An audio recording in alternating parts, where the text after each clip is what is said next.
Raila Odinga, in a joint press conference with Chief Cabinet Secretary Musalia Mudavadi. Ati what? Hey, what did I hear? Folks, the reaction of most Kenyans to the joint press conference today between the government of William Samoei Ruto and Raila Odinga has taken most Azimio supporters by surprise. Nobody knows what to make out of it. But that's not all. In that joint presser, Raila said some very strange things. Very strange. For instance, he said he was surprised that the government decided to support his bid for the African Union. Raila said he expected them to say no. Now hold on a minute.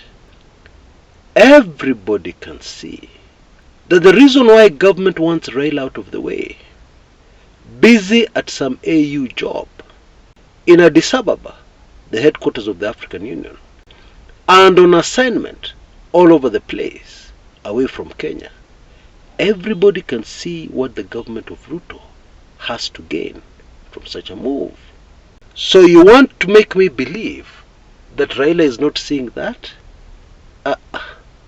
That one I can't believe. So what is going on here? Hey, what is really going on here? And one of the things that emerged from this joint presser is that the government of Kenya is setting up a secretariat to coordinate Raila's bid for this African Union job, committing resources to support Raila Odinga's AU job. Now, this whole saga has left even people who believe they know Raila Odinga, they understand him and his politics, including yours truly, very puzzled. Is this really Raila? Or is this a Raila clone? What? Now, one possibility here is that Raila knows exactly what he's doing and is playing along, knowing very well how this is going to end. Because everybody can see that the limping UDA Kenya Kwanza government is in very serious crisis. There is the Rigathi Gachagua issue, which has now reached a stage where anything can happen. And I will tackle that in a separate video.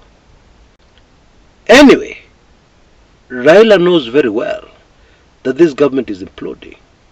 And long before February 2025 comes along, things in Kenya will be very different. And of course, he's still very much around, has always been the people's president. And therefore, things will just work out by themselves. And of course, there is something else that all this confirms. It confirms that there are other players, very powerful players, who are in this game. Because clearly, it would seem that Raila is being pushed in a certain direction. And it can't be by Ruto, by himself. You know, one of the rules of fishing which applies to this life is never allow the hook to be seen. Because the fish you want to hook will not bite on the bait if they can see the hook. And this is also very relevant to politics. When you play your politics and everybody can see your cards, everybody can see what direction you're going, then there's a problem. Chances are very high that that move will not work. And even if it does, it will not work quite the way you anticipated or expected.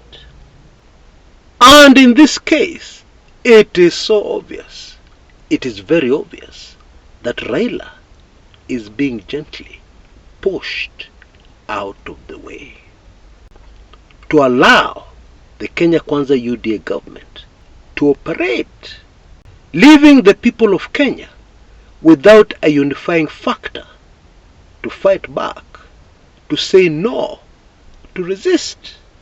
Everybody can see that. It is more than obvious. But actually, if Raila handlers are thinking that they can play this game and get away with it, in my view, there's a problem.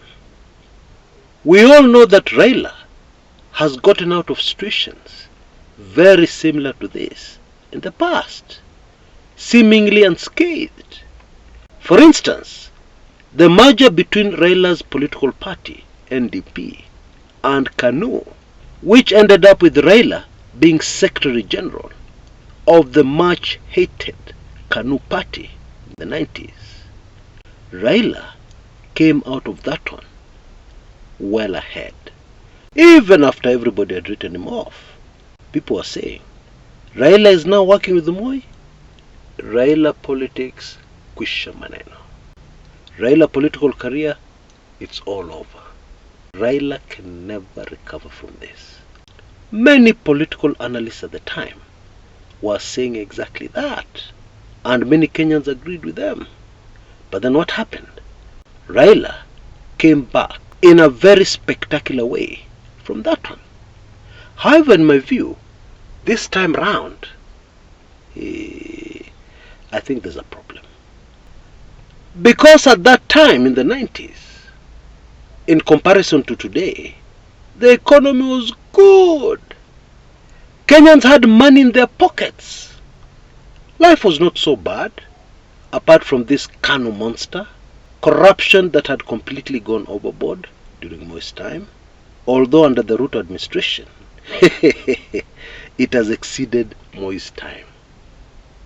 In my view, and many other analysts who were very much around at that time also share my views. They agree with me. Anyway, my point is, things in Kenya today cannot be compared to how things in Kenya were the last time Raila played this kind of card and got away with it.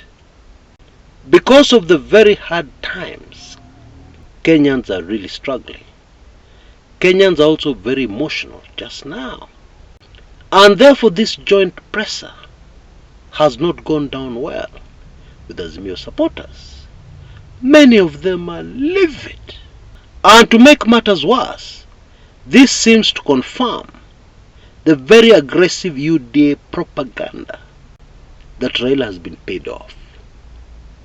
This seems to support it. And so this time round, this may not be so easy to come back from. That is the reality. Now, I may not know with a lot of certainty what a lot of Kenyans are feeling right now. But if I can speak about myself, I still can't wrap my mind around this joint presser, Raila and Ruto government. I still can't wrap my mind around it. Well, Musalia told us this is not about local Kenyan politics. This is about the good of the country. And although that may sound convincing to some, to long-suffering Kenyans, hey, that one they'll not buy. They won't, no matter how many times it is repeated.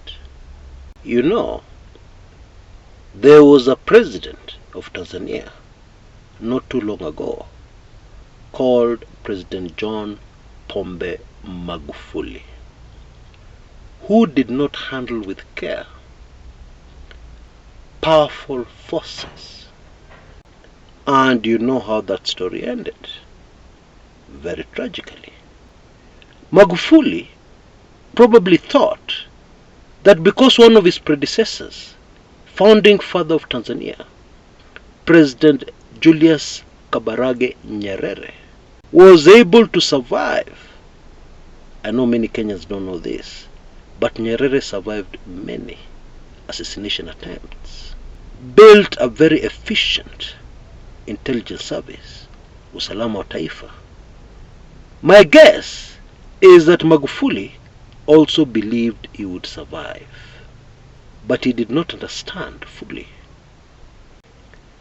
what Nyerere understood, which helped him survive. And there's one other huge disadvantage Magufuli had, which I shared in one of my weekly intelligence briefings at the time. But bottom line, with all due respect to the great Tanzanian President John Pombe Magufuli, Nyerere was a very, very intelligent man. And that helped a great deal. And that is why he survived. I am certain that Raila Odinga is very, very much aware of what he's dealing with here. And then let us also consider the fact that as people age, they become much more cautious, much less reckless than they were in their younger days. And this could explain a lot about the very strange behavior of Raila Odinga right now. And at the end of the day, despite my many doubts, I believe Raila may just end up surviving and coming back from this one yet again in a very spectacular manner. Multiple prophecies on the future of the country called Kenya would seem to support this. You know, very many politicians and even Kenyans do not understand why the Kenyan public, Raila Odinga supporters, usually forgive him so easily. They don't understand. And maybe that is one of the reasons why some people like calling Raila Mganga, magician, witch doctor, or whatever. But the answer to that mystery is actually very simple. It is what Raila has invested in the country called Kenya. It is what Raila has sacrificed in the country called Kenya. In the opinion of many, he has sacrificed too much. And this is why Kenyans tend to forgive him again and again and again, times that number. However, this time round, my advice to Raila handlers is please be careful. Don't stretch it. My strong recommendation, if you want to really fully understand what Raila is up against, is that you take in my very latest, highly sensitive special report about the terrible secrets of Uncle Sam in the country called Kenya. It is guaranteed to be shocking, shell-shocking.